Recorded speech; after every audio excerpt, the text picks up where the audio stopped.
تقویت انرژی زنانه و اینکه قدرت زنانگی رو چجوری احیا کنید. سلام زنای محبوب دوست داشتنی.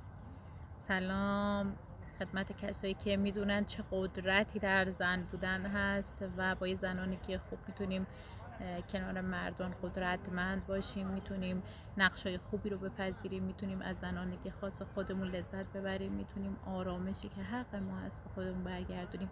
یکی از راه‌های تقویت زنانگی اینه که شما به رحمتون توجه کنید. رحم منبع خاصی از انرژی زنان است و تمام دنیای زنانگی در رحم خلاصه شده.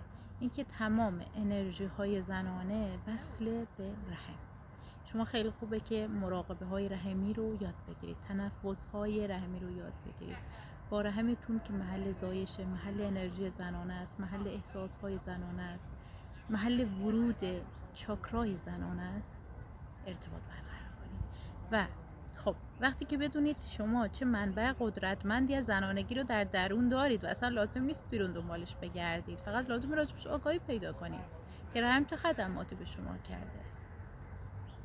که بعضی اوقات که رحممون ناسالم میشه ما چقدر غفلت داریم از زنانگیمون، چقدر دور موندیم، چقدر پرهیز کردیم، چقدر از زنانگیمون شرم و خجالت داشتیم به جای اینکه افتخار کنیم، به جای اینکه احساسش کنیم، به جای اینکه باهاش پول در بیاریم، ثروتمند بشیم، به جای اینکه باهاش روابط ثروت ساز بسازیم.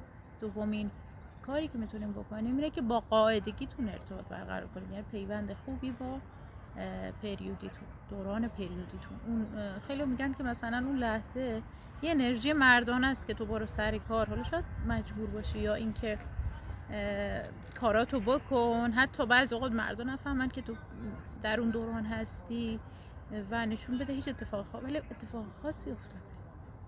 تا در اون دوران دوباره به ذهن مادر برمیگردی و لازم انرژی کسب کنی.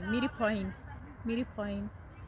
اگه میخوای تو اون پایین نمونی، سعی کن زمانی که اون پایینی از خودت مراقبت کنی و حتی از دیگران بخوای که به تو خدمت کنن، چون تو نیاز به رسیدگی داری. اون زمان حتی خیلیمون میگیم سندروم PMS ما رو میگیره، پیش از قاعدگی غمگین میشیم، ناراحت میشیم، گوشه‌گیر میشیم.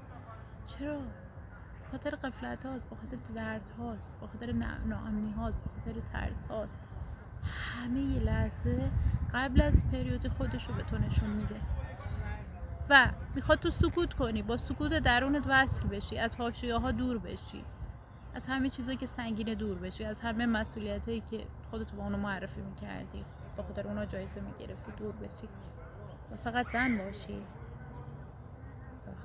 باشی. پس قدرشو بدون، خودتو دوست داشته باش، از خودت مراقبت کن، نسبت به خودت مسئول باش و به زنانگیت احترام بذار، با زنانگیت آشتی کن و زنانگی رو در هر نمایه‌ای دوست داشته باش. اگه واقعا ما زنان بفهمیم که در پیری ما هم چقدر جذابیت هست و در دوران میانسالی ما چه خردی نهفته است، چه زیبایی درونی و حتی بیرونی است، حتی بعضی شهرامون قوام بهتری پیدا میکنه، هیچ وقت فرار نمی‌کنیم از مراحل رشدمون، هیچ وقت فرار نمی‌کنیم از بلوغی که داره ما رو هر روز به سمت تکامل میبره.